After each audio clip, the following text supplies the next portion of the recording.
And we're live. Hello, everybody. Hope you're all doing well.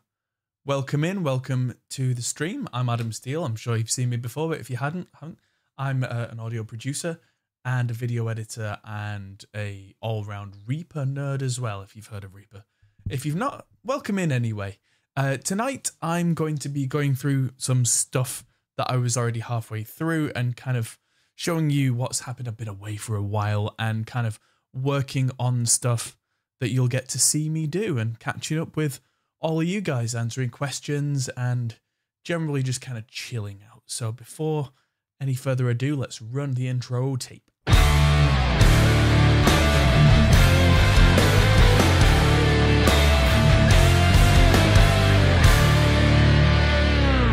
So yes, a lot has happened. I've been to NAM, haven't had time to edit that video yet. Oh boy. I've been to the south of France. I've been in Wales. I've been all over the show. For some things I can talk about, some things I can't talk about.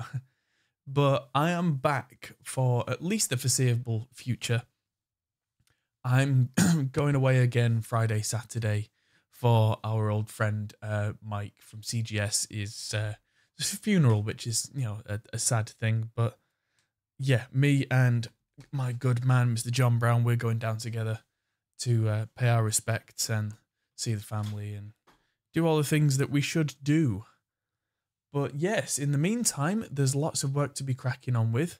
I've finally got back into my normal routine of, you know, looking after my daughter, going to the gym, all that kind of stuff. So now I can sit down and I can do a little bit of video editing, which you can see here. This is Premiere, of course. I am fully intending to do a how to use Premiere tutorial series at some point later this year. But it's all trying to bring everything together, you know. There's so much stuff at the moment that is not quite there, not quite ready to release. There's software with different people. There's packs of all sorts of things that have kind of gummed up the works.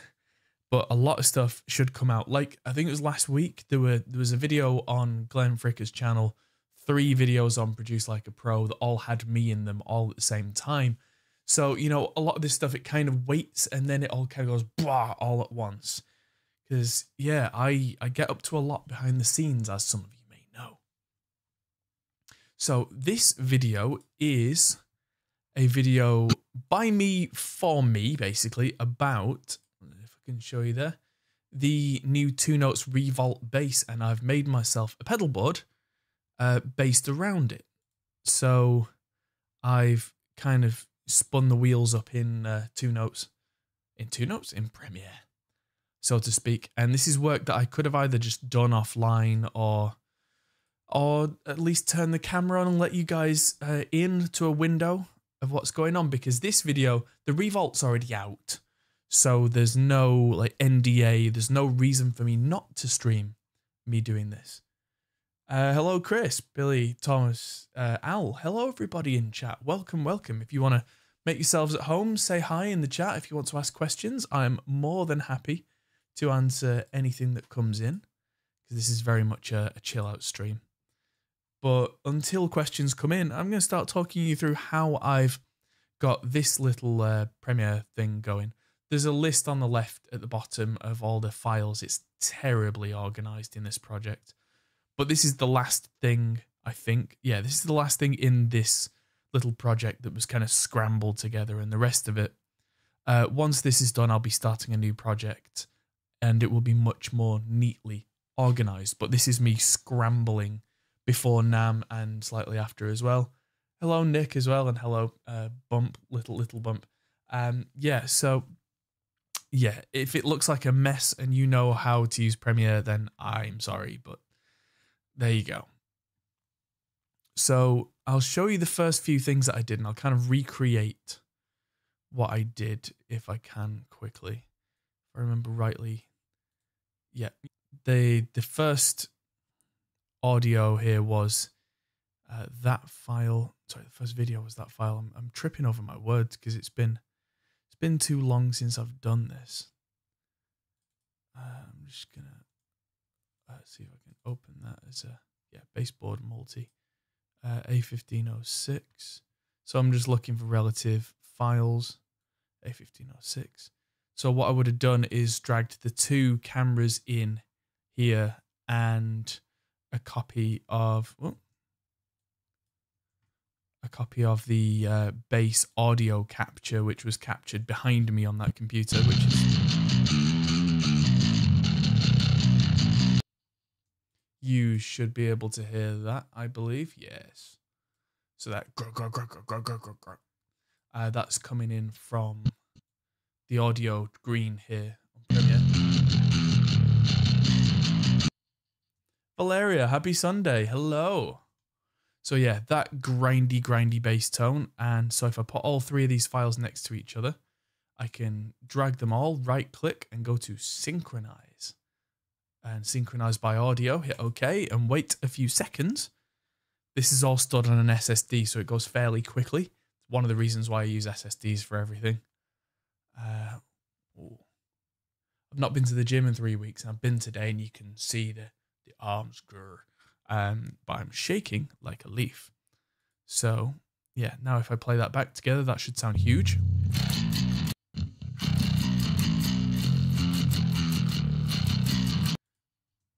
Yep.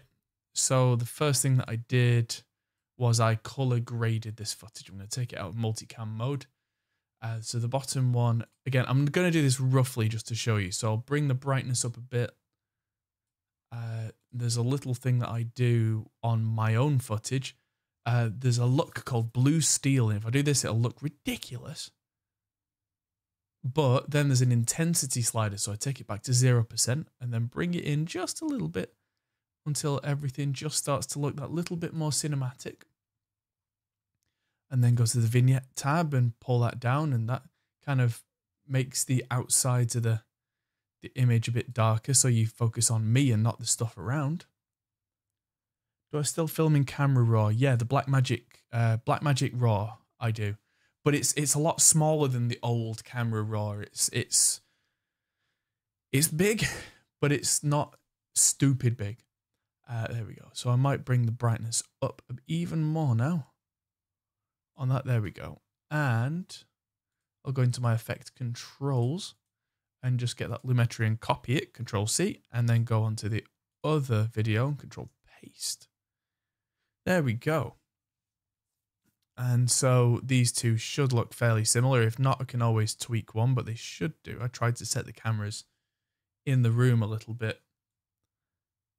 There we go. I'll take the contrast back on this because there's a lot of black things in the scene that I want to be more obvious. But this is just me kind of going through the motions again. Because the next trick is to take these two video things and go right click, nest, and then call that multi something. Albus, Aaron, how you doing, dude? Yeah, I'm good. I'm finally back in the hot seat, so to speak. I'm finally back home getting my videos together because the channel's been extremely quiet. Because I've not been doing things like this. So I'm doing this on the camera, and that means that I'm kind of being forced to do it, which is kind of useful. So yeah, I nested those two, and it will look like this, and it'll suddenly turn green as a single strip of green. If I right click that and go to multi-camera enable, it suddenly changes to the other camera, which isn't much use yet. But now if I change the view to multi-camera view, I should get the overall on the right and the two cameras on the left. And now I can look at the sound. So the sound, again, I already did all this. It looks like before NAMM, but I was so busy that I didn't really have an opportunity to finish this video, which is a pain in the ass. But yeah, if I solo this is the main channel.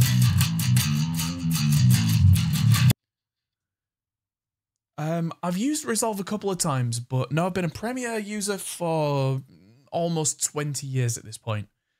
So yeah, I just know it way better than Resolve. There's loads of weird quirks about Premiere, loads of weird quirks about Resolve. You could argue that Resolve is better and more efficient, but that's only on an equal playing surface if you know them both incredibly well. I find that even though there are some weird quirks about Premiere that can get a little annoying, I know it so well that I get the most out of it really quickly. So there you go. Oh, Gary, hello. Love the Celestian visit. Yeah, I've been waiting for that to come out. We filmed that in like August. And yeah, that was when Glenn came over to England after 42 Gear Street and I drove him around the country for a week. So yeah, we went to Audient, which you will have seen some of the bits from. We went to, Celestian. We went to see Andy Sneap. That came out a while back. So yeah, that was a busy week for us. We got to do some really cool stuff. But yeah, this mostly is focusing, the audio, I'm focusing on the voice, and it sounds like this. Hi everybody, Adam Steele here, and it's show and tell today. I've made a baseboard. What's the big deal? 20 years and I'm only 21. Yes, quite. Well, with this new haircut, I do look about 21. It's a little bit weird. I went to the hairdressers yesterday and said, I want the back and side short, but leave the top long. Did they listen to me? No, they didn't. That's all I've got on the top now. So I'm going to have to wait for that to grow back.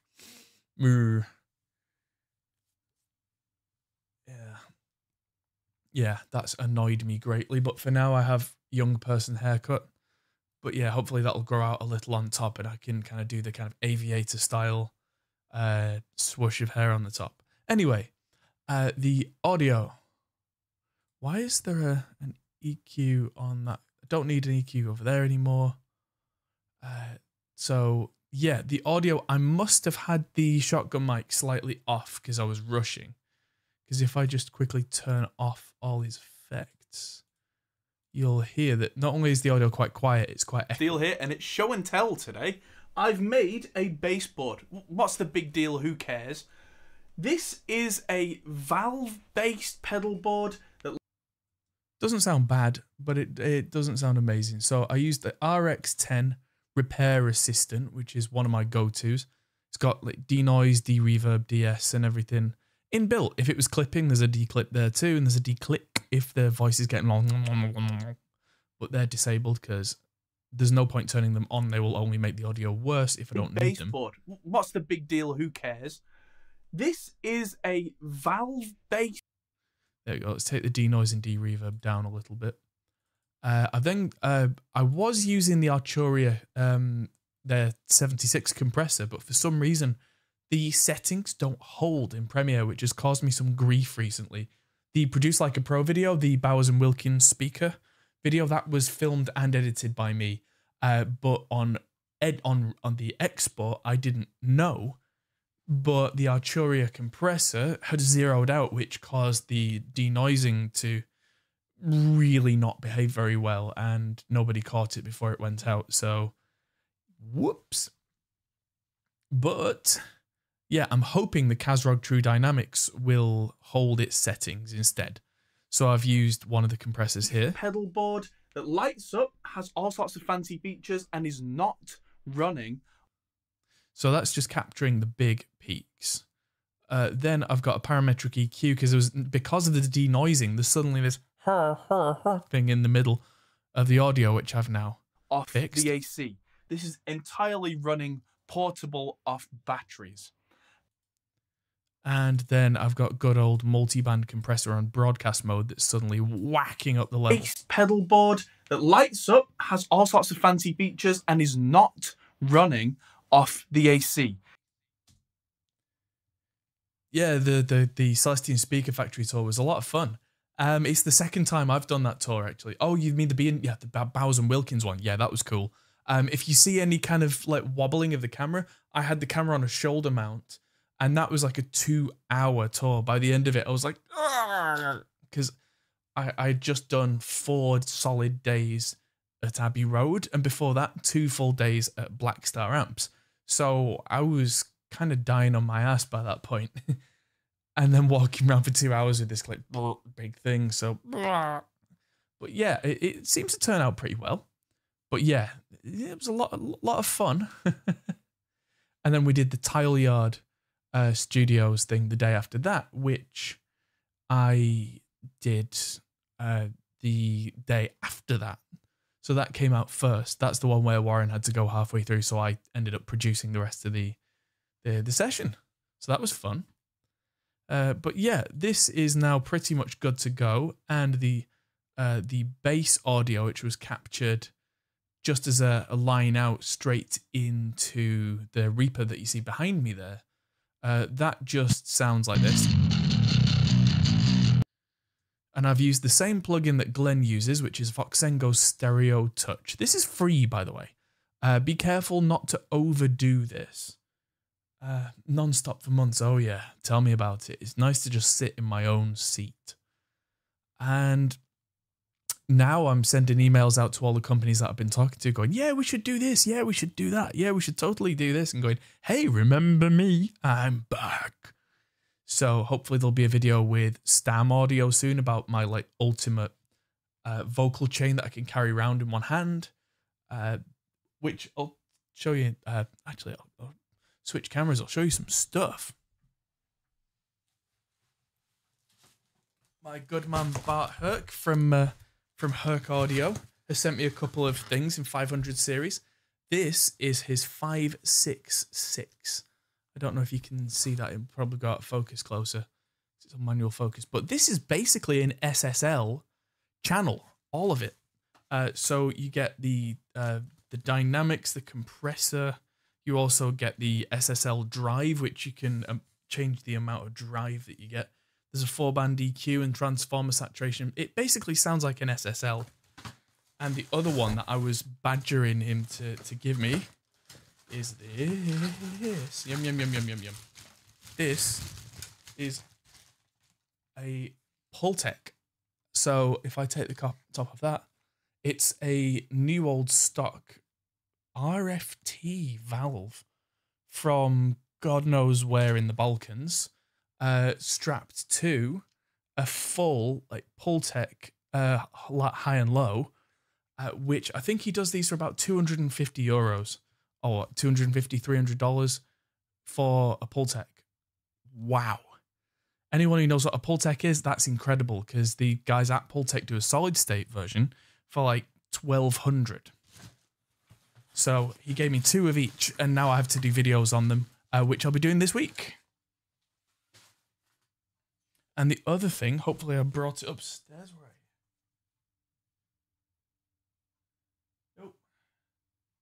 There was another thing. If I know I definitely brought it upstairs. Bear with me. I am going mental.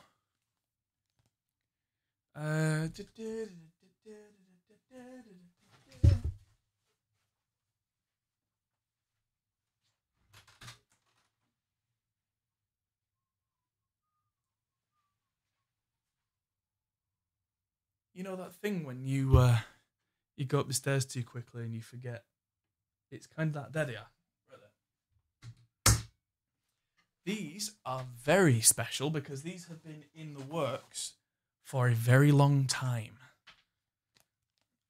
This is from one of our viewers. This is from DSSD, Dragon Song. And they have been made for me. Well, this one specifically. So let's talk about this one first.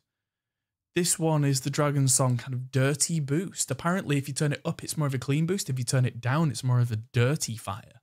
So I'm really interested to check this out.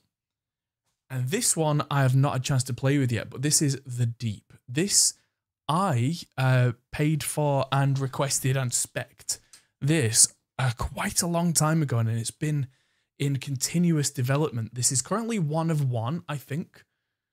And it's a bass fuzz drive unit that I asked Travis from Dragon Song to make. Kind of like the heavy fuzz drive that Chris from Muse has, but not exactly the same. So the idea was, make me something that will absolutely rip your face off, that I can do things with. Yeah, so I can blend this with kind of a cleaner amp. Oh yeah, expecting the long hair. Well, welcome. Yeah, sorry it's been chopped. So yes. But yeah, I've literally not turned this on yet.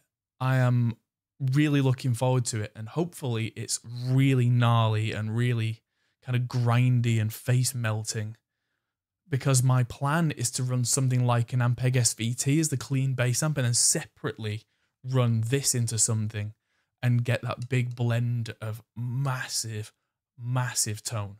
So yeah, the Deep from Dragon Song Effects. Really looking forward to trying that. Those are the things that have arrived. Oh, no, wrong one. Those have arrived in the time that I've been away. That are things that I can talk about. There's other things from other companies, but you know, things under NDA and all that kind of stuff, which you know how that goes, and you'll hear about those shortly. But those are the things that I know I can definitely talk about because they're the exciting things. Just gym flexing. I accidentally did earlier on there, but no, at this point I'm not I'm not flexing my muscles on purpose. Honestly, my arms are absolutely killing me because I went back to the gym today for the first time in about 3 weeks, and I felt like a little child. So yeah, I've been flying around. I mean, it got to the point when I was in France for the Produce Like a Pro masterclass where I was asking them what they had to work out with and ended up kind of lifting stones like Atlas stones. What do I think of iPad Logic Pro? Is that even a thing? I know GarageBand's a thing, but I didn't know that was a thing. That's my review. 3 stars. Didn't know it was a thing. I might check that out at some point. My iPad Pro is very old at this point. I have like a first generation iPad Pro, and that's barely clinging on to relevance at this point. So I should probably get back to editing this. And the first thing I'm going to do is cut out the crap.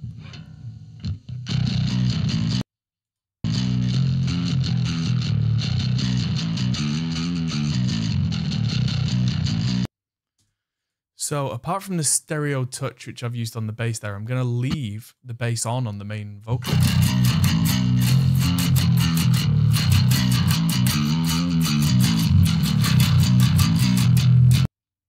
Ooh, I might bump the gain up on the recording.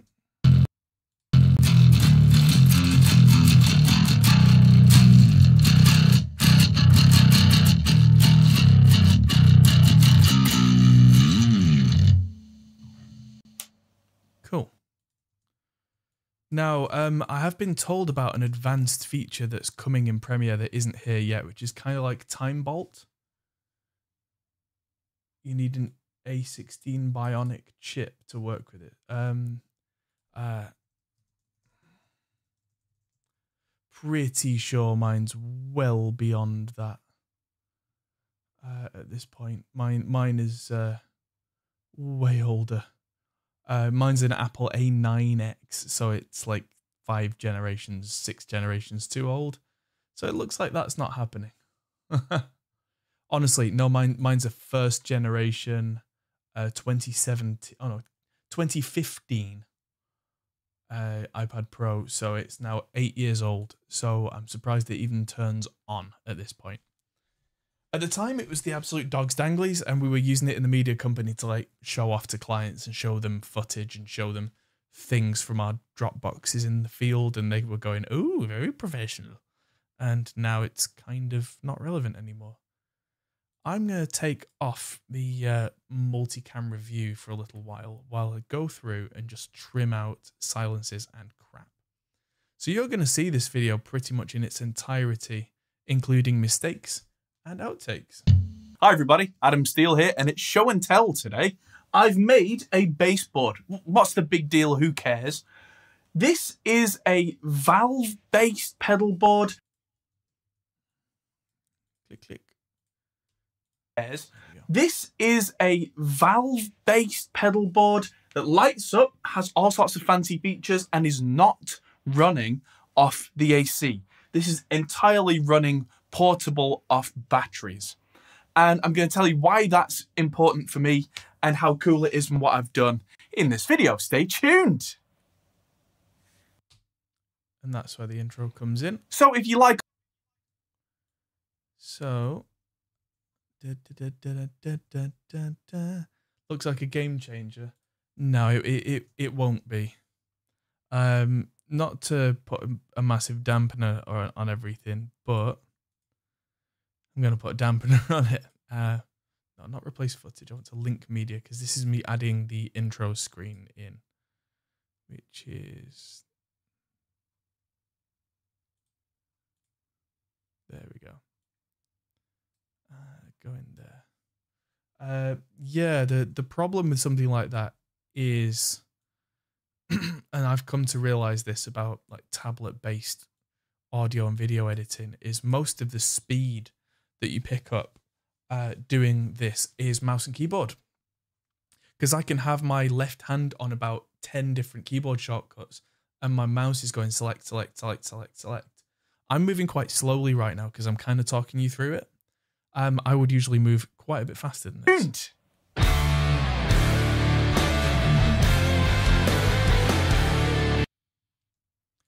Right, so the intro is a little bit cut off. So what I'm going to do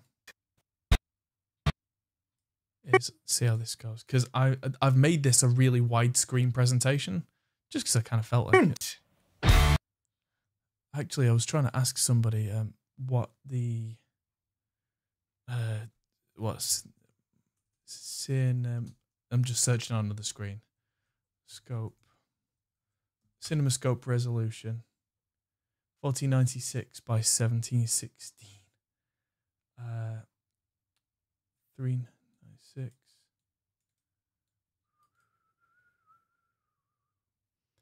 So actually I'm about right for CinemaScope. 2.35 to 1.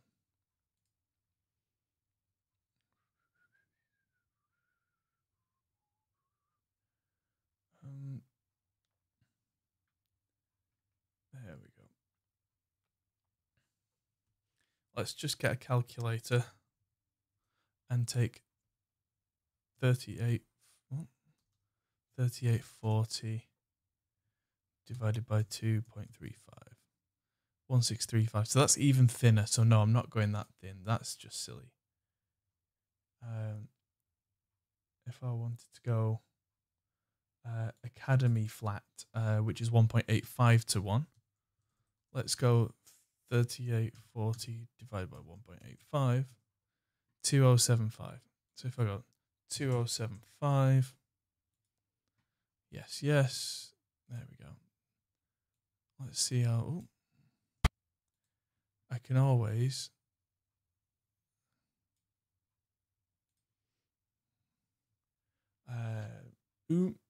pause it on a really wonderful frame and open up the multi...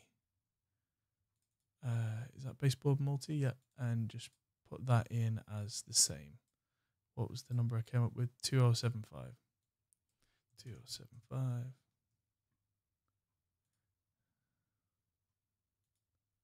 There we go. What's with Logic Pro? I don't know. There's an iPad version apparently. So let's have a look at the end of this explosion. Because that's where I want the talking to begin, at the end of the music. So just roll that back. There we go. To the start, so it gets masked. So if you like all the nerdy stuff that we do here on the channel... There we go. So if you like all the nerdy stuff that we do here on the channel, go ahead and subscribe, please. It really helps. Hit the like button, all that kind of stuff. Because that means that more people might be able to see some of this cool stuff and learn about some of the stuff that I've done that could probably help you. So this board has been a... So I'm going to just edit this through without doing any camera cuts. And then if I want to, I can literally hit the 1 and 2 buttons on the keyboard and that will change the camera angle. That's the thing about multicam. Real labor of love. And it's pretty much the most versatile baseboard that I've ever had that I can take anywhere. And also it's shiny and lights up in purple. Right, so remove silence, remove silence. wear. And also it's shiny and lights up in purple. It's got 4 pedals on it. It's powered from a Chiox 4 power supply on the back. And it all runs off batteries. There we go. All this stuff that I'm talking about as well, I got B-roll, which is right at the end at the moment. So I've got pretty shots here, Chiox. So I already went through and clipped all of this. So I've got my tuner, revolt, battery, big sweep, feet, show feet, show feet. You can see how that's bouncing on the inside of the lens and making it go bananas. Cali 76. Really regret serial number 050 being sold, but what can you do? Revolt base. There you go. So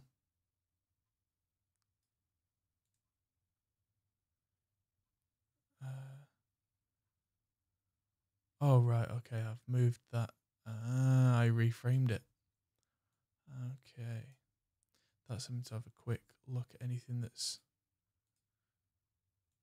There we go. Unreframe a couple of those. $49.99 a year, considering you can get Logic for, I think it's $99 outright at the moment. That's a bit of a swindle, but there you go. And I got LumaFusion for like half of that for an outright, for a flat payment. And LumaFusion's great because it can do stuff that Final Cut can't do. And it does it on my phone too. So, yeah, there's that. There we go.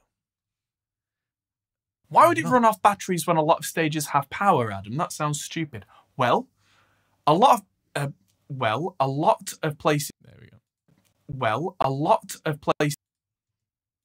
Well, a lot of...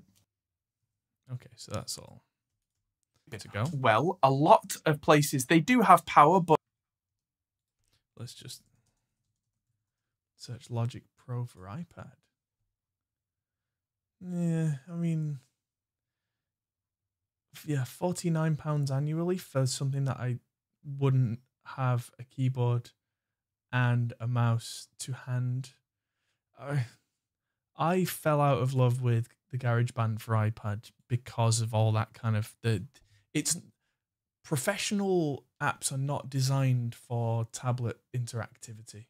Will I review it when it launches? Probably not. I might do, because I did used to do the whole iPad thing, but I don't have an iPad that supports it, and I'm not paying £1,000 or more for a machine that will do it.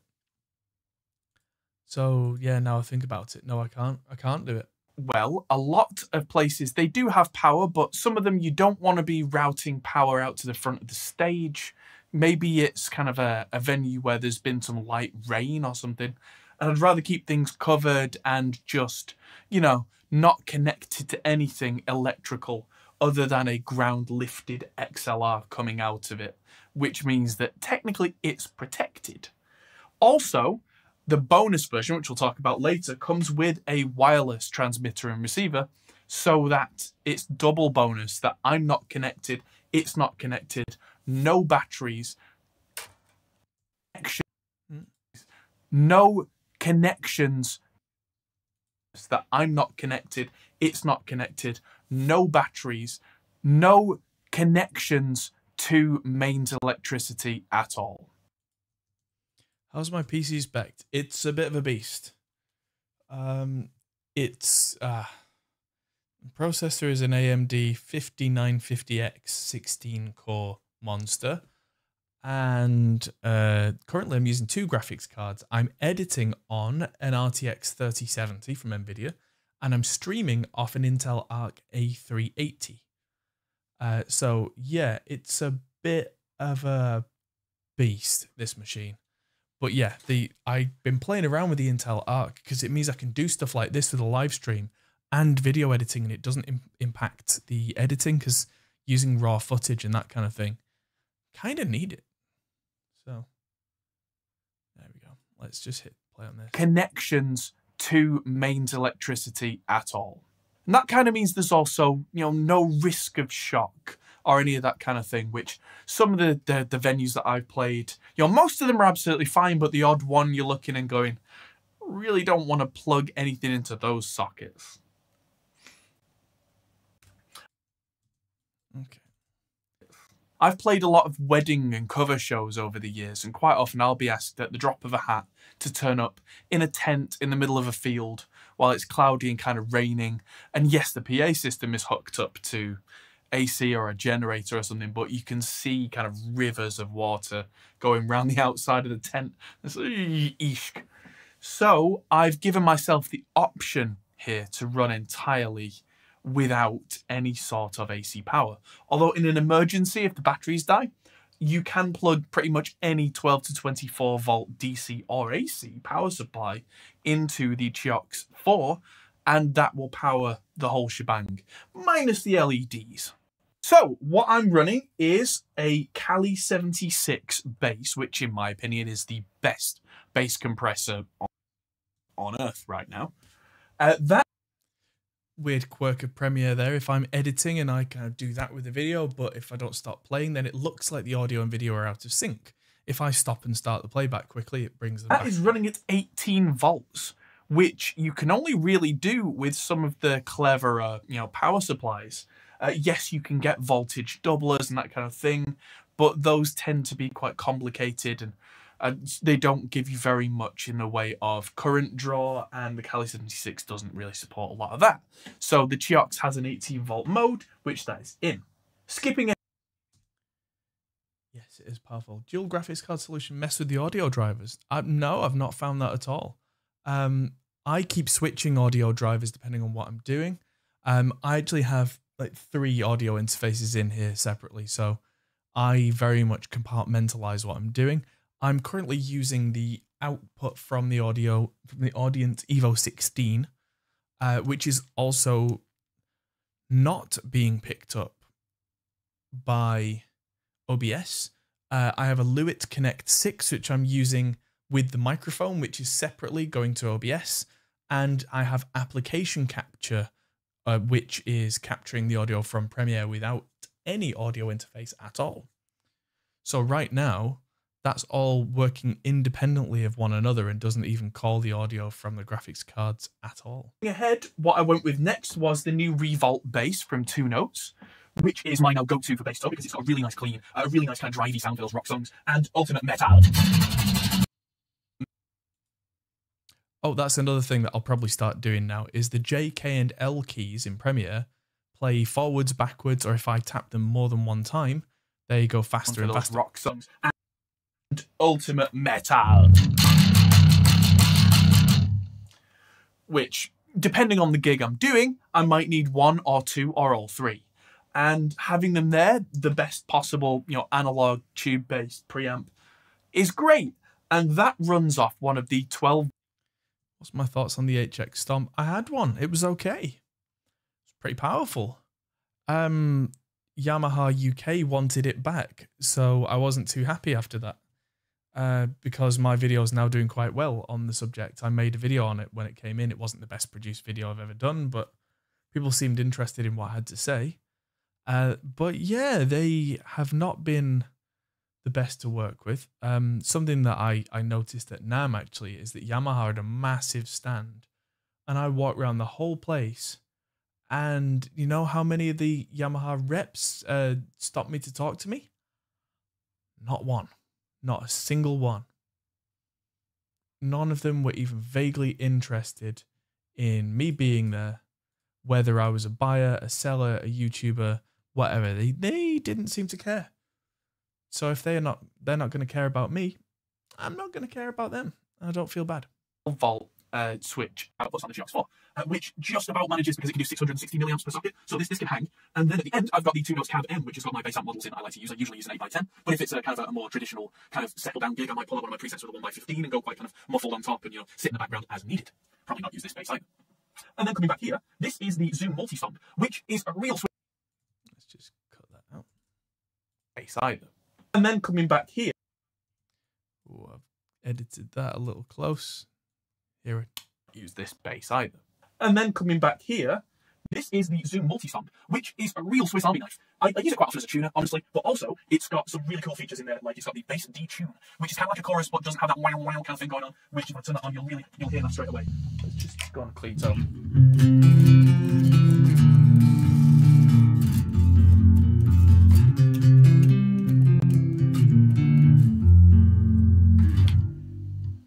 Which is great if we... Let's just disable the shotgun mic there and see if that's better. Go on a clean tone.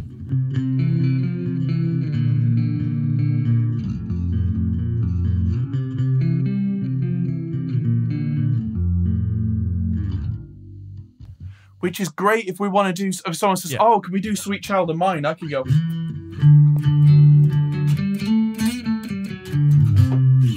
And so on and so on. Or if we... I can go...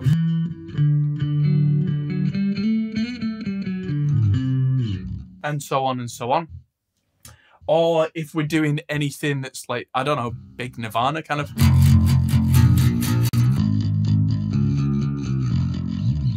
That kind of thing. That bass detune is really quite useful.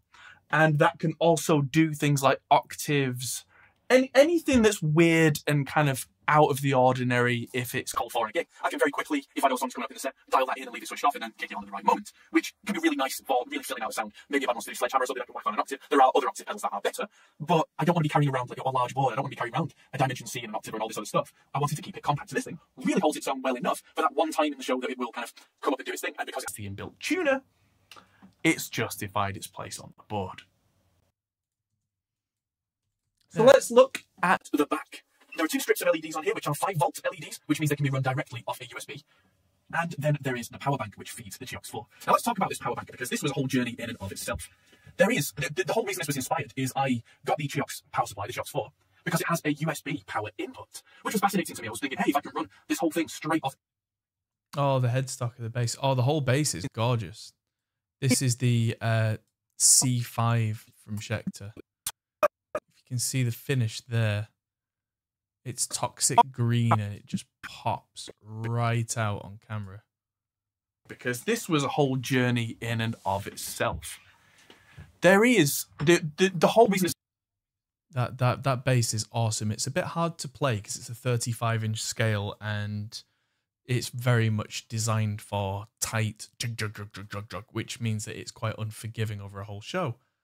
But as a studio instrument for that super tight thing, it's really inspired good. Is I got the GX power supply, the GX4, because it has a USB power input, which was fascinating to me. I was thinking, hey, if I can run this whole thing straight off any battery bank, that would be amazing. As it turns out, my requirements were a little out of spec, shall we say. Especially the Revolt bass with its valve that needed that 12-volt, 600 milliamp plus, quite high power draw. By the time I had everything else plugged in, including the wireless kit, which is one of the Line 6 units, let's find it. Let's find it. Proceeds to spend ages finding it. There we go. Find it. This Line 6 unit, which was in the back, so that can daisy chain off the power from the Zoom, which is also 9 volts, and plug into the Cali 76. I can use that if it's a slightly bigger gig and I want to go walking, but I don't have to use this, and this can go straight back in the bag when not needed.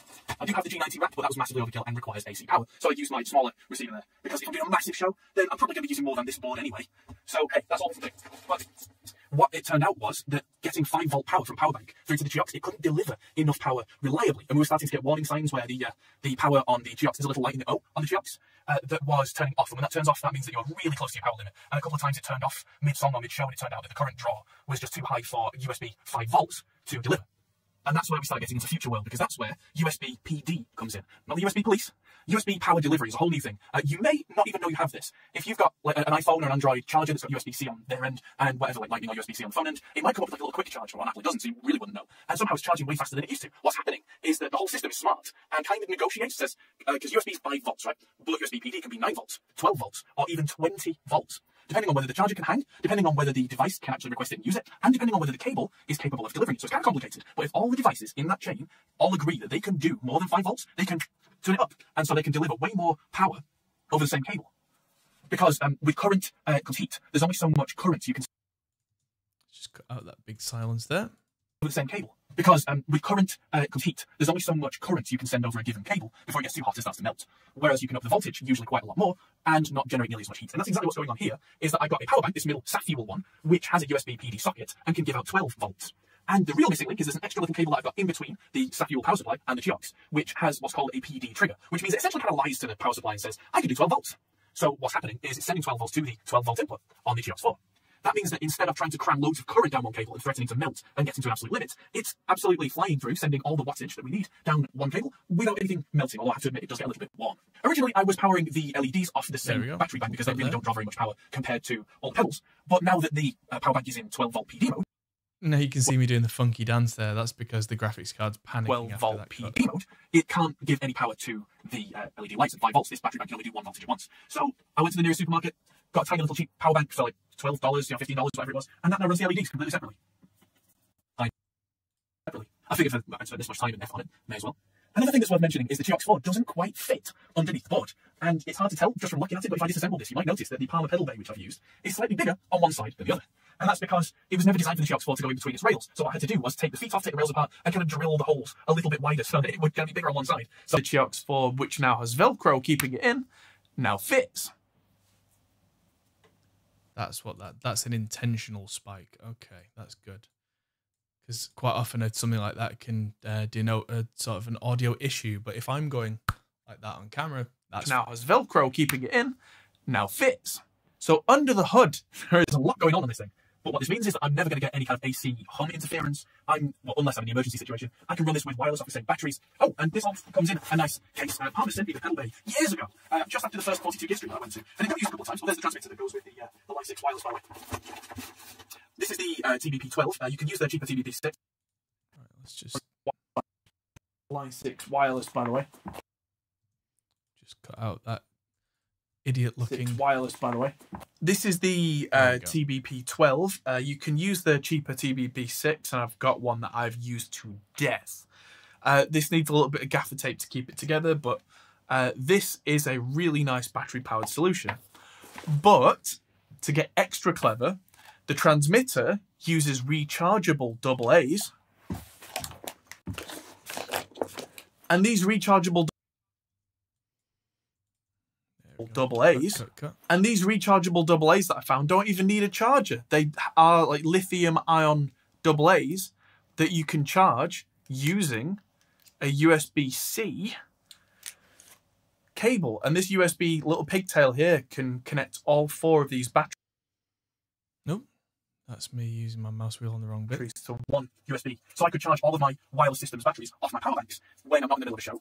And also, because, you know, this is real belt and braces stuff, this is me being absolutely on crazy form here, this is a 9-volt battery charger with some 9-volt batteries that are rechargeable, so that if any batteries threaten to die in preamps inside my base, I'm still covered without having to go out and buy disposable batteries. Because again, a lot of these shows that I used to do, still the odd one, the weddings, the covers, I find that a lot of them are in the middle of a field, maybe 30 miles from anywhere, which means if your battery in your preamp dies and you're using a base that doesn't have doesn't have a passive active kind of kill switch so you can go to passive mode, you're screwed.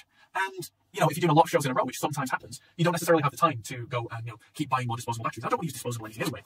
I'd rather use rechargeables where possible. So everything in here is completely rechargeable.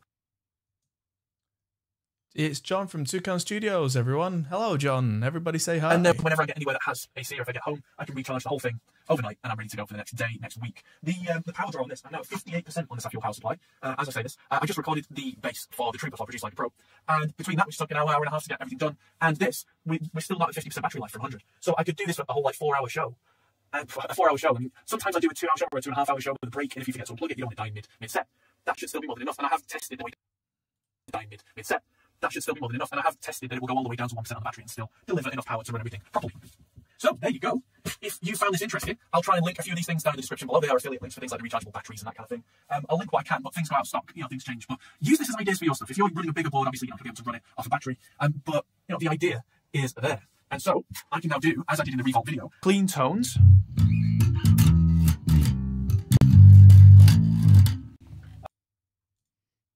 going to try that without that bit. I can do heavier tones. Ooh. And I can do metal.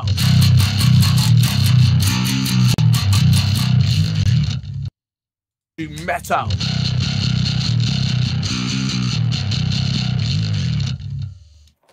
And I've got every little feature I need. I've got my compression that levels everything out. So if I switch basses, it doesn't sound like massive level jumps. And that keeps my dynamic playing kind of in control for a show. And everything I need is right there. And as an added bonus, because of the way that it's all set up, if I decide...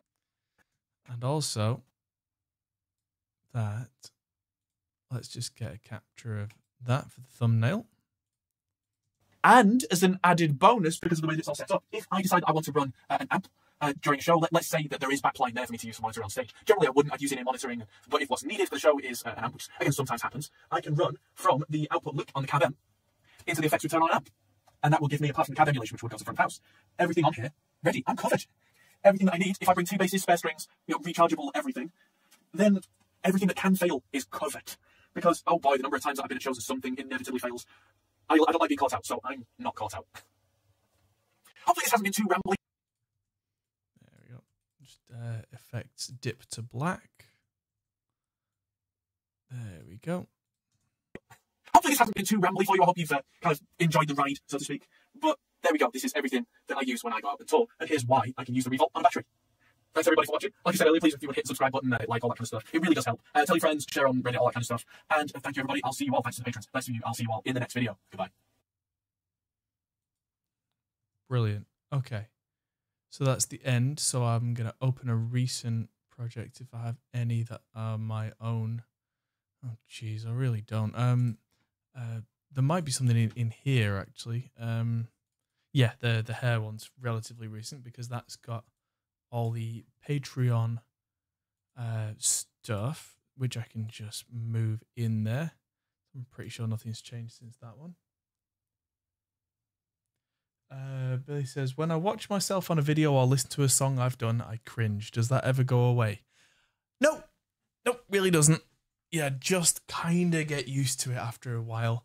I still don't like the sound of my own voice or the way that I talk or the way that I sound or any of that stuff. But I do it often enough and kind of I make my living doing this that I really have to just push past, put my head down and just get on with it, so to speak.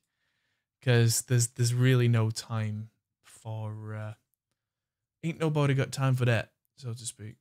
Right. Anyway, let's just open up a copy of YouTube,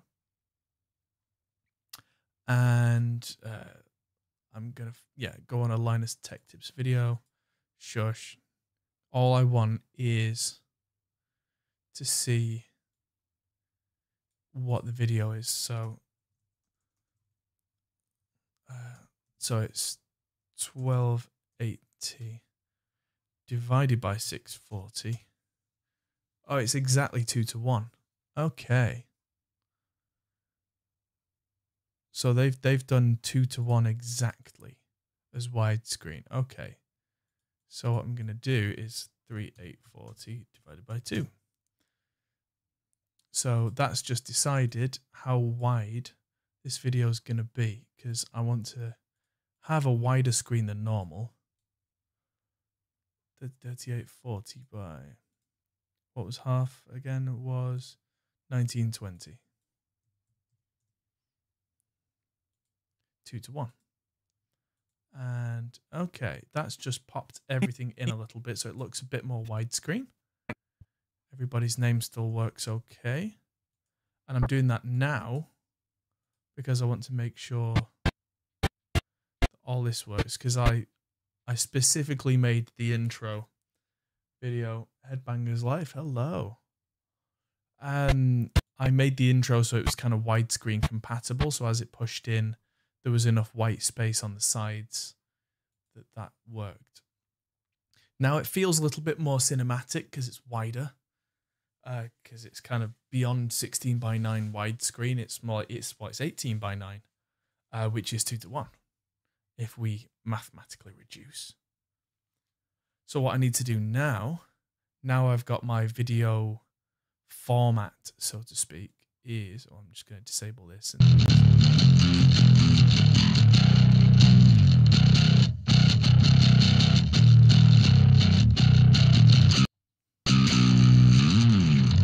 Hi everybody, Adam Steele here, and it's show and tell today. Hi everybody. Is that too bright for everybody? Because I'm not sure on these headphones anymore. These headphones are messing me up a little bit. What I might do is just get the parametric EQ, get the highs, and just dip it down from maybe 2K just a little bit on the bass.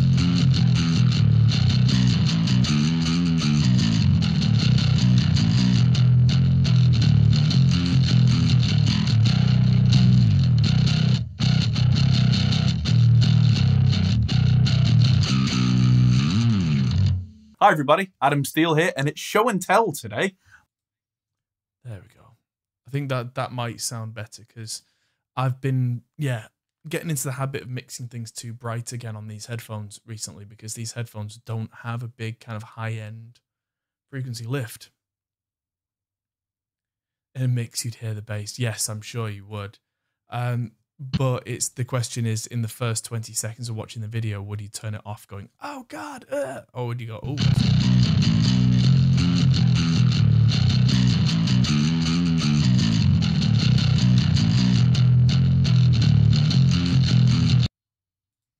I mean, later.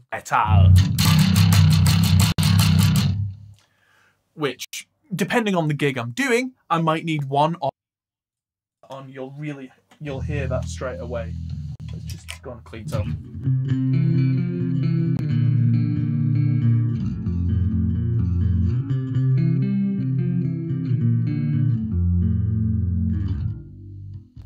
Which is great if we want to do, if someone says, oh, can we do Sweet Child of Mine? I can go.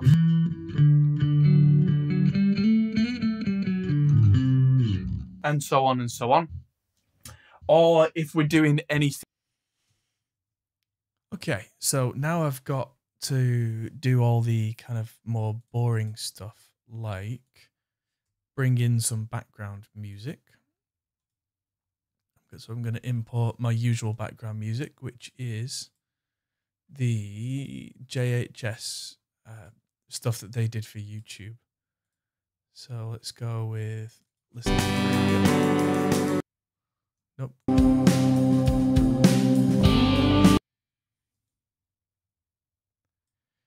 And bring it in on another track that is really low down, and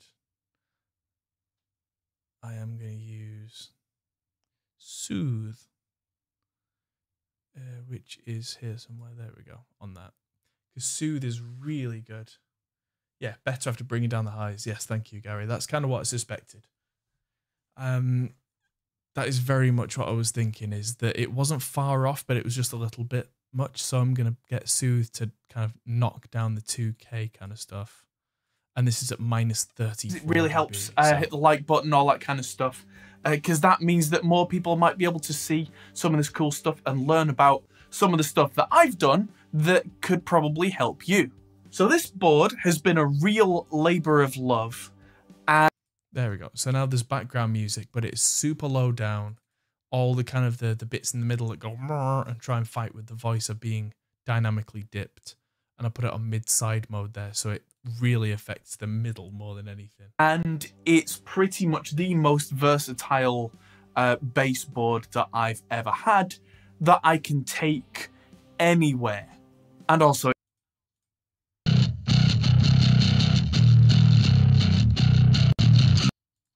so I'm going to cut this in 3 and use that angle for a bit.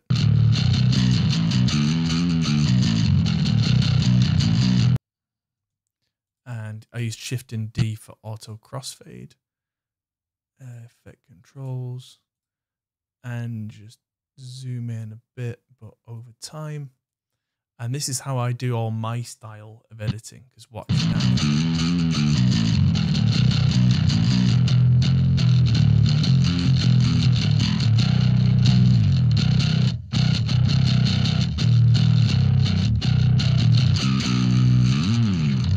Hi everybody, Adam Steele here, and it's show and tell today. Cool. I'm gonna dip to black really quickly there. Oh, zoom in. I don't want a big dip to black. I just want a quick. Hi everybody, Adam Steele here, and it's show and. Hi everybody, Adam Steele here, and it's show and. Is there a reason for the background music? Yeah, people feel uncomfortable if you sat in silence for too long. So research shows that if it's apart from maybe the intro there, which is relatively quick, yeah, you kind of need something. I'm just gonna copy a little bit out of there actually, and stick it under. It doesn't happen when I'm playing because that would fight, but it just makes things feel a bit more warm and fuzzy.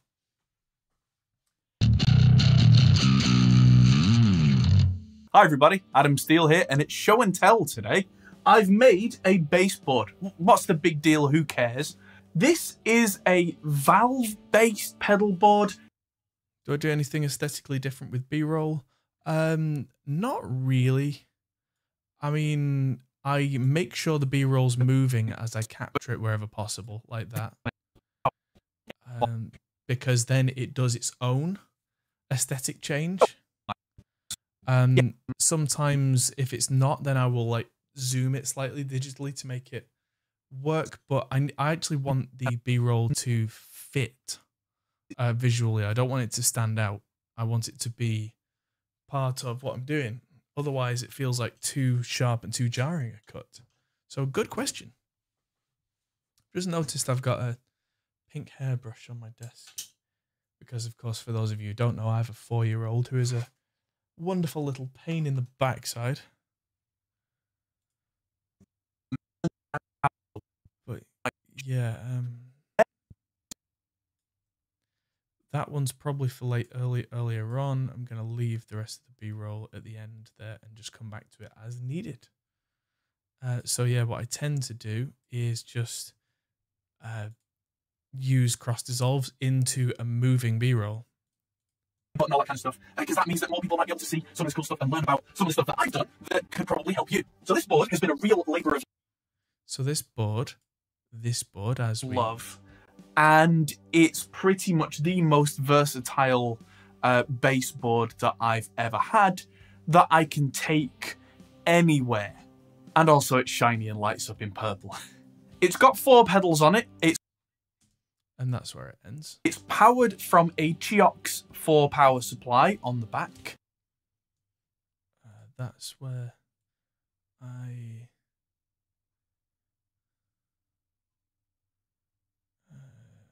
going to go with that one because I'm keeping it all fairly wide shot at the start to try and show as much as possible in one hit. Supply on the back, and it all runs off batteries.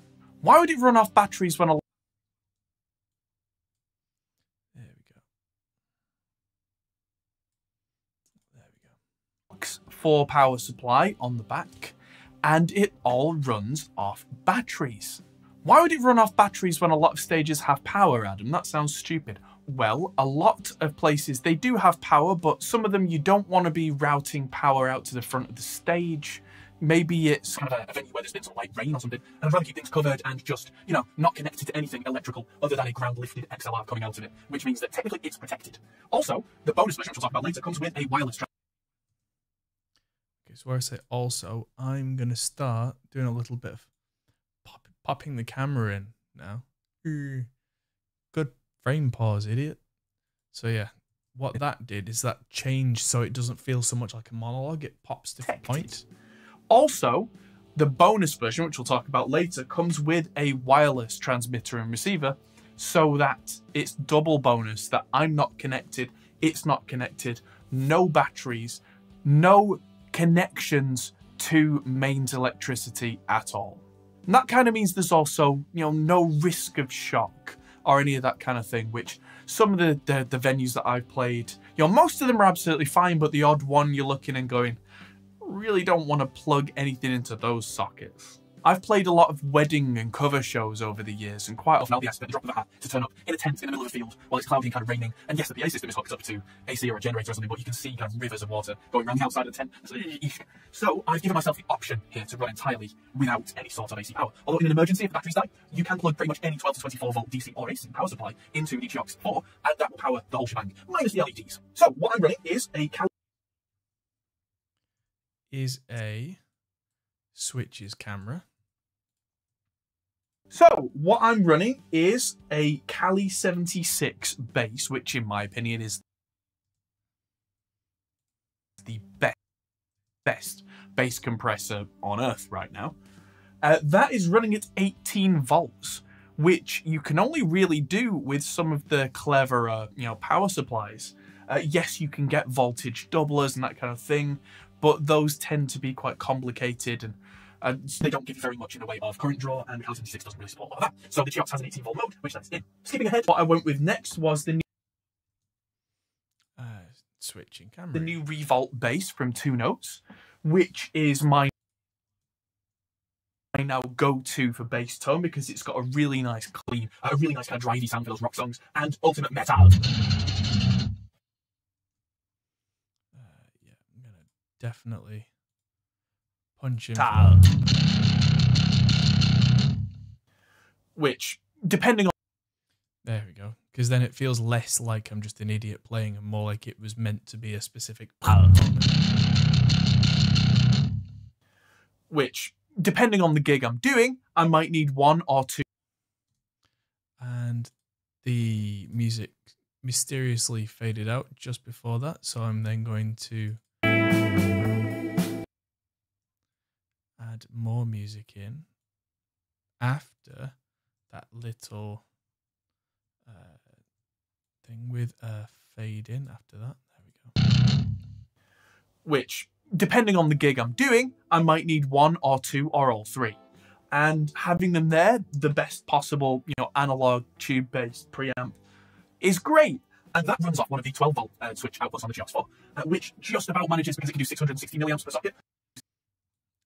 That's a perfect place to put, and I'm just going to add a marker in with M for marker.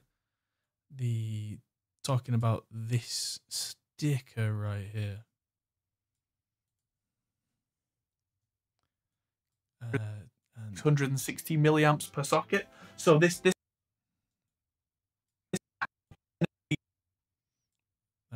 does nothing for a little while. There we go. So effect, scale, automate scale with the clock. Go in a little bit and then move those points to the start and ends. Milliamps per socket. So this can hang.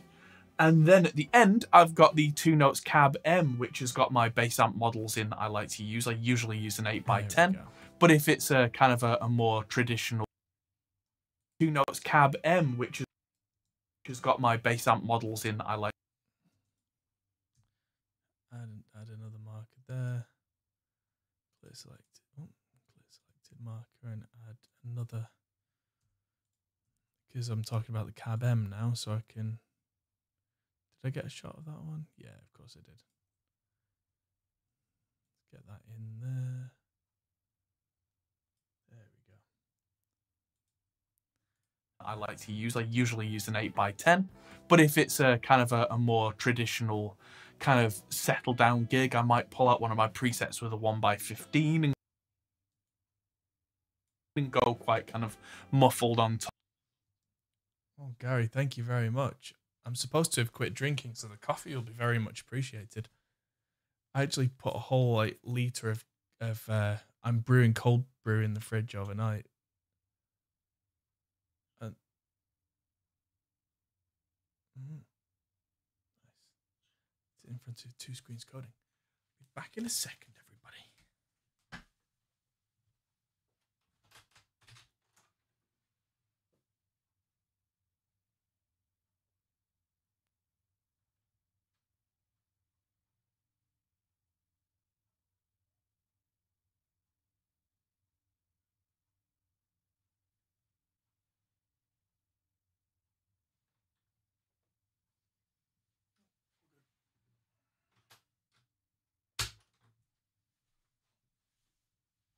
Thought I could hear my daughter storming around the house.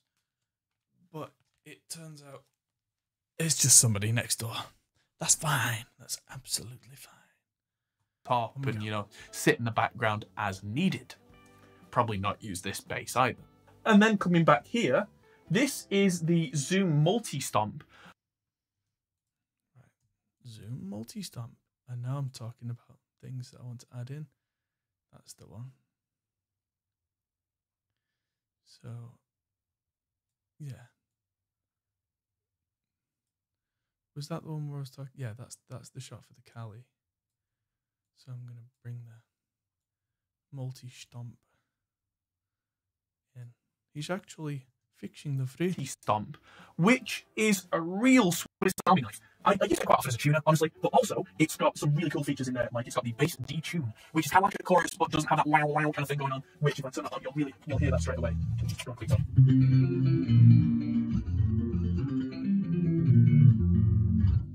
Which is great if we want to do, so someone says, oh, can we do Sweet Child of Mine? I can go. And so on and so on. Or if we're doing anything that's like, I don't know, big Nirvana kind of. That kind of thing. That bass tune is really quite useful. And that can also do things like octaves, anything that's weird and kind of out of the ordinary if it's called for on a gig. I can very quickly. Right, anyway, let's bring another song in. I like that one. Asleep with the Sun. So let's just. Oh, that's Warren.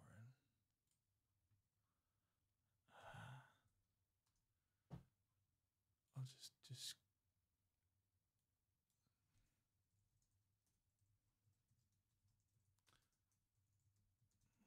Live on stream.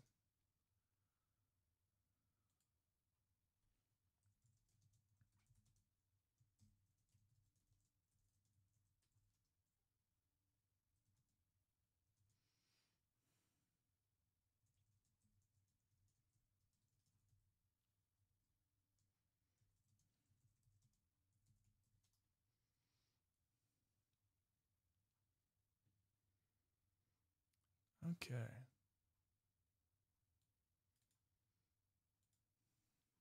There we are. That's Warren. You were asking me where the Abbey Road stuff is.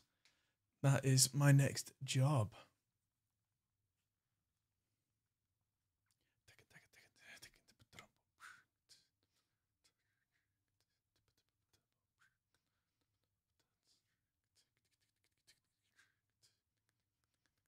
Okay.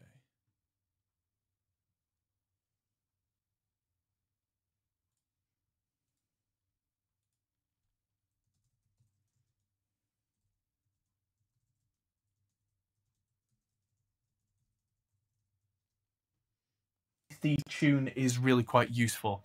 And that can also do things like octaves.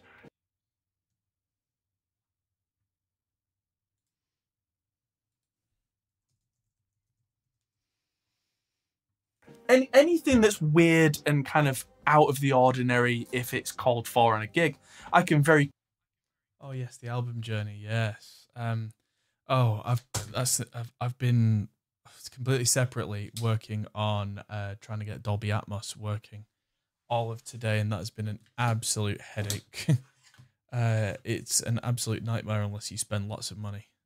Quickly, if I know a song's coming up in a set, dial that in and leave it switched off and then kick it on at the right moment, which can be really nice for really filling out a sound. Maybe if I want to do Sledgehammer or something, I can whack on an octave. There are other octave pedals that are better, but I don't want to be carrying around like a large board. I don't want to be carrying around a Dimension C and an octave and all this other stuff. I wanted to keep it compact. So this thing really holds its own well enough for that one time in the show that it will kind of come up and do its thing, and because it has the inbuilt tuner, it's justified its place on the board. So let's look at the back.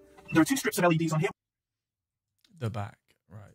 So, well, this is just process for me at this point, you know. Let's just copy the bit, the footage where I mentioned the back, and then as I go into detail, it'll be. Oh, let's just copy that. If I make it look easy, that's only 15 to 20 years of stressing at this thing. It still gets stress points. Like files not coming out as they looked and sounded when I hit export. which, you know, every time they fix an issue like that, another one pops up. It's like lemons. Here, which are 5-volt LEDs, which means they can be run directly off a USB. And then there is the power bank, which feeds the GX4. Now let's talk about this power bank, because this... Right, so then we've got the power bank, which is this thing. So I'll slide that in. There is... The whole reason this was inspired is I got the GX power supply, the GX4, because it has a USB power input, which was fascinating. And the GX USB, that one. There we go. So now it's just a case of putting all the extra footage on top in the right places. This whole thing straight off any battery bank. That would be amazing. As it turns out, my requirements were a little out of spec, shall we say. That especially the Revolt base with its valve that needed that 12-volt, 600 milliamp plus, quite high power draw. By the time I had everything else plugged in, including the wireless kit, which is one of the Line 6 units, let's find it. This Line 6 unit, which was in the back, so that I can daisy chain off the power from the Zoom, which is also 9 volts, and plug into the Camera 76. I can use that if it's a slightly bigger gig and I want to go walking, but I don't have to use this, and this can go straight back in the bag when not needed. I do have the G90 rack, but that was massively overkill and requires AC power, so I use my smaller receiver there, because if I'm doing a massive show, then I'm probably going to be using more than this board anyway.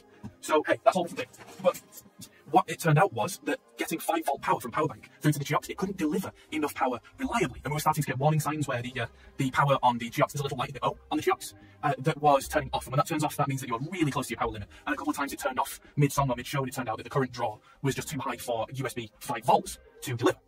And that's where we start getting into future world, because that's where USB PD comes in. Not the USB police. USB power delivery is a whole new thing. You may not even know you have this. If you've got like, an iPhone or an Android charger that's got USB-C on their end, and whatever, like Lightning or USB-C on the phone end, it might come up with like a little quick charger on Apple. It doesn't, so you really wouldn't know. And somehow it's charging way faster than it used to. What's happening is that the whole system is smart and kind of negotiates, says, because USB is 5 volts, right? But USB PD could be 9 volts. 12 volts, or even 12. Oh, no. This is the thing with Premiere, is I'm finding things up in the top left corner to try and copy and paste, and it's trying too hard to select something else, so I have to be on the ball. Volts, depending on whether the charger can hang, depending on whether the device can actually request it and use it, and depending on whether the cable is capable of delivering it. So it's kind of complicated, but if all the devices in that chain all agree that they can do more than 5 volts, they can turn it up, and so they can deliver way more power over the same cable. Because with current comes heat. There's only so much current you can send over a given cable before it gets too hot and starts to melt. Whereas you can up the voltage, usually quite a lot more, and not generate nearly as much heat. And that's exactly what's going on here, is that I got a power bank, this middle SAF-fuel one, which has a USB PD socket and can give out 12 volts. And the real missing link is there's an extra little cable that I've got in between the SAF-fuel power supply and the GX, which has what's called a PD trigger, which means it essentially kind of lies to the power supply and says, I can do 12 volts. So what's happening is it's sending 12 volts to the 12 volt input on the GX4. That means that instead of trying to cram loads of current down one cable and threatening to melt and get into an absolute limit, it's absolutely flying through, sending all the wattage that we need down one cable without anything melting, although I have to admit it does get a little bit warm. Originally, I was powering the LEDs off the same battery bank because they really don't draw very much power compared to all the pedals. But now that the power bank is in 12-volt PD mode, it can't give any power to the LED lights at 5 volts. This battery bank can only do 1 voltage at once. So I went to the nearest supermarket, got a tiny little cheap power bank. Right, tiny little cheap power bank. That's where I had that one. And shifting D for 12-volt PD mode, it can't give any power to the LED lights at 5 volts. This battery bank can only do 1 voltage at once. So I went to the nearest supermarket, got a tiny little cheap power bank for like $12, $15, whatever it was, and that now runs the LEDs completely separately. I figured I spent this much. Yeah, it does get a little bit when you start double speeding in Premiere, because it's trying desperately to pitch correct at the same time that it's double speeding whilst processing the video, whilst live streaming, whilst doing everything else. It kind of gets a bit choked.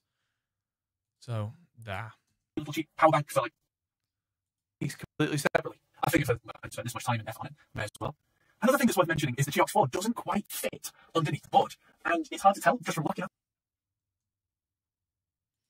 There's another.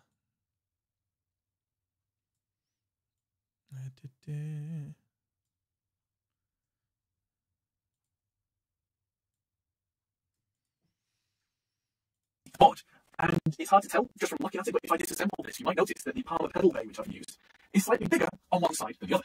And that's because it was never designed just for going between rails. So what I had to do was take the feet off, take the rails apart, and drill all the holes a little bit wider so that yeah, it really starts it's going to be bigger on one side. So the GX4, which now has Velcro keeping it in, now fits. So under the hood, there's a lot going on in this thing. But what this means is that I'm never going to get any kind of AC. But it's very similar to, you know, fast forwarding an old VHS cassette that you just kind of have to roll with it because you know this is not intended operation. This is me kind of being a power user, so just you get the rough with the smooth and just kind of roll with it. What's left in terms of video? There's the Revolt, which and the Kali, which I should have talked about earlier. The venues that I played, you know, most of them are absolutely fine, but the best bass compressor on earth right now. That one. So that should be there and should have a fade. In my opinion, is the best bass compressor on earth right now. That is running at 18 volts, which you can only really do with some of the cleverer, you know, power supplies. Yes, you can get voltage doublers and that kind of thing, but those tend to be quite complicated. They don't give you very much in the way of current draw. There we go. And when we start talking about the Revolt, that kind of thing. And yes, the PA system is hooked up to AC or a generator.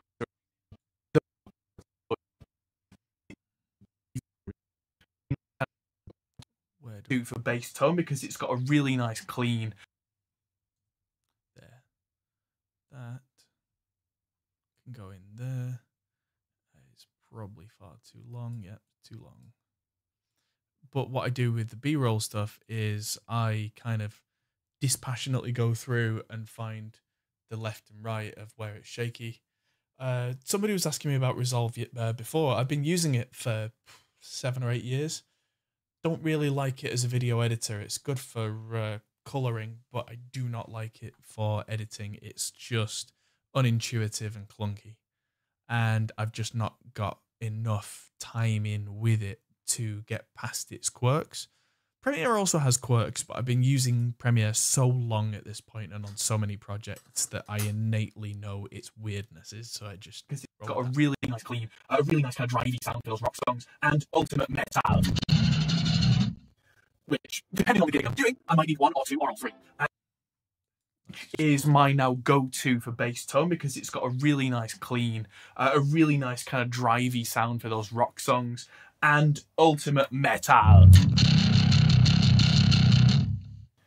Which, depending on the gig... Alright, and near the end, I just want to go... need is right there.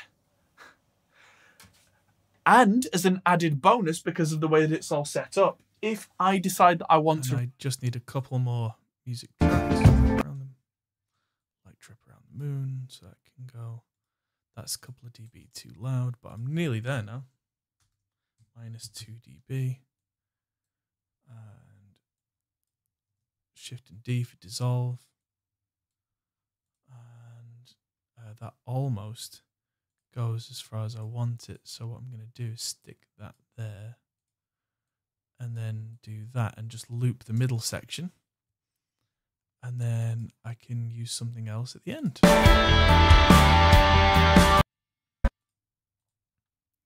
There we go. And just bring that in. And Shift and D for dissolve. And that is my ending. Yeah, the Revolt is really good. I mean, that's the metal setting as well, but on the clean plus my chorus, I mean, it's...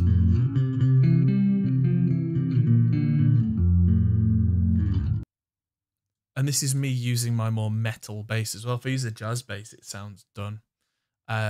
It's a little more kind of thick on the top end rather than clear with the metal sound with a jazz bass, but then that's what you would expect.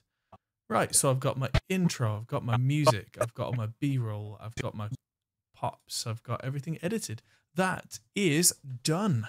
That needs exporting and watching back. And so that is that. At this point, I hit Control M for export. I move this into not Dropbox, but just my uploads folder. And format HEVC,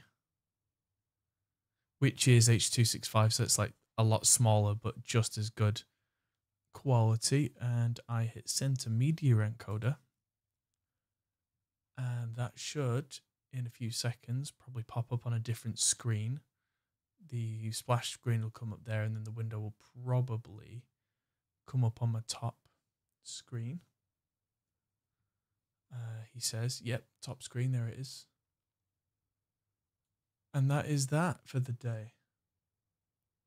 Do I know Sandberg bases? Yes, I do. What do I think about them? I think they're very nice. They're massively overpriced if you're in England, because they are, I think they're Californian, and they make really good stuff, but there isn't really an incentive for anyone outside the US to get them, because there are other brands that do similar things to what Sandberg do, with like making classic designs but making them really well outside of the US. So yeah, if someone handed me a Sandberg and said you need to play a show right now, I would be happy. And so, you know, they're one of those brands. It's kind of like mayonnaise is in Europe, with that kind of really expensive, really like high craftsmanship level thing that is just so expensive it's on the kind of unattainable level. But yeah, that's yeah, I don't. Oh, Sandberger from Germany. Oh, so where have I got California from? Who's in California? I know Sadowski are in New York. Sandberg. Am I just going insane? Who's the Californian-based brand? Is that Lakeland?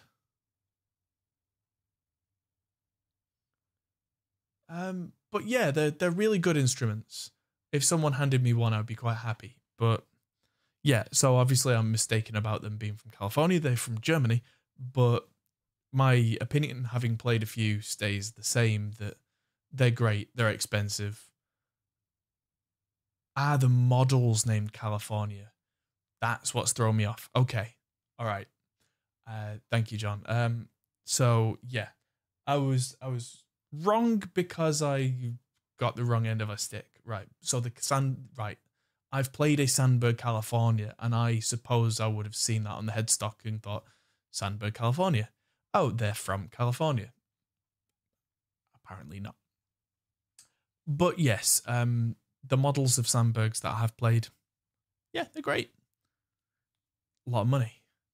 I now don't tend to pay more than about 1,000 or 1,200 euros or dollars for any instrument, because beyond that, unless it's your absolute like dream instrument and you're gonna absolutely baby it, then I don't see it as worth it.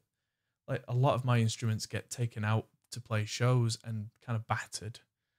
I do have a couple of really nice guitars. Let's have a look at one quickly.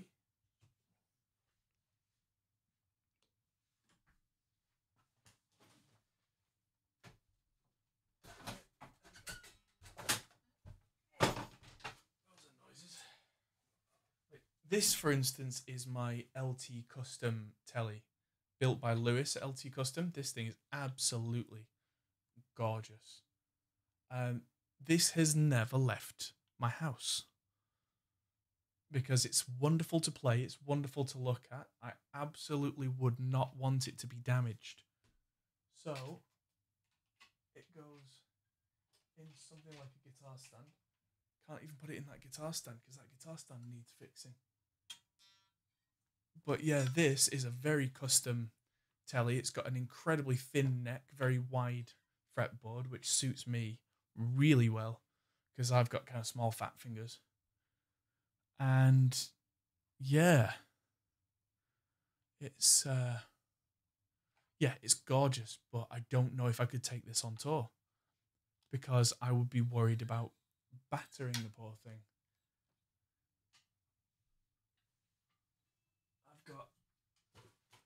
Seems to be me with telly kind of bodies recently. I'm not a massive telly fan, but I seem to be playing them a lot. This is my Stephen Hart telly, which was not actually spec'd by me. Neither of those two were spec'd by me, actually. But that one's got the Fishman fluences in and absolutely chugs. Yeah, I've got the bases on the wall. The number one was originally £300 euros, but then I've probably spent £1,000 on it over the years. I'll tell you, would have been a Prince show, yeah, probably. But then I've got the one up there that, I mean, if we were to buy that, we're probably looking somewhere between 7,000 and 10,000 for that thing. But we don't know who made it. We didn't pay that for it. We just look after it, and it doesn't tend to go out to shows. Again, same reason. But yeah. Yeah, I do like Fishman's for tracking. For recording, they're really good. A lot of people turn their nose up at them, but for recording, they're super solid. They're absolutely just, yeah, hard to beat. It's so weird being able to see the side of my head. Oh man.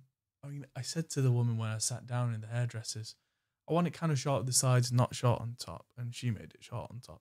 And I'm quite annoyed. But it will grow back.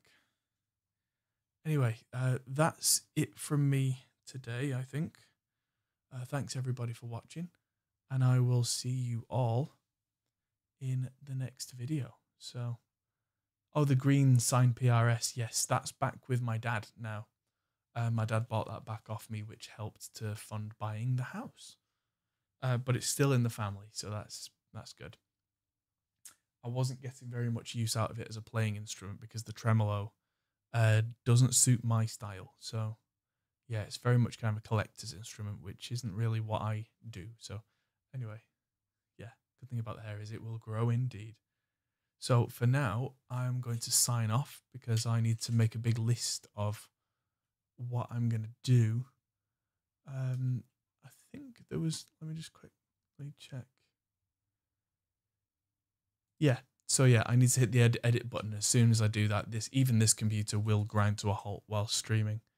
And so I'll get the thumbnail done and upload that and hopefully have that out in the next couple of days. And I need to sit down with a pen and paper tonight in bed and work out my big to-do list for the week. I'm in the studio on Wednesday. Billy, who's in the chat, will be in the studio with me.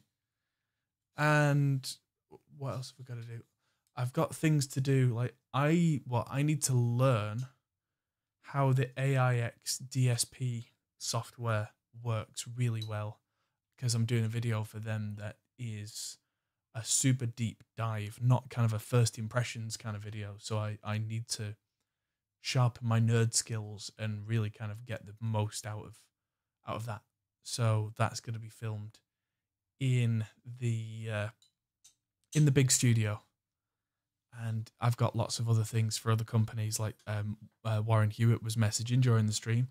So I'm going to be editing hopefully 2 more of the Abbey Road videos tomorrow, because they all, of course, need to go to the team to be checked. Then they need to go to the Abbey Road guys to be kind of vetted. So that's a lot of stuff. And then I've got the stuff from the French trip that we just did, Le Musique. So many things I've got to do for so many people before I go away for this funeral on Friday. So if I get time, I might do another live stream. But I've got so much on for the next few days that I might not. But I'm not going away anymore for a while, I think, hopefully. So, yeah, everybody, if you would be so kind as to hit the like button, that really helps us to spread the word and get the channel out there. Thank you, everybody, for watching. I am going to do an automated Patreon kind of thing at some point. But for now, I will just say thanks to all the patrons on Patreon for supporting us. It really does help.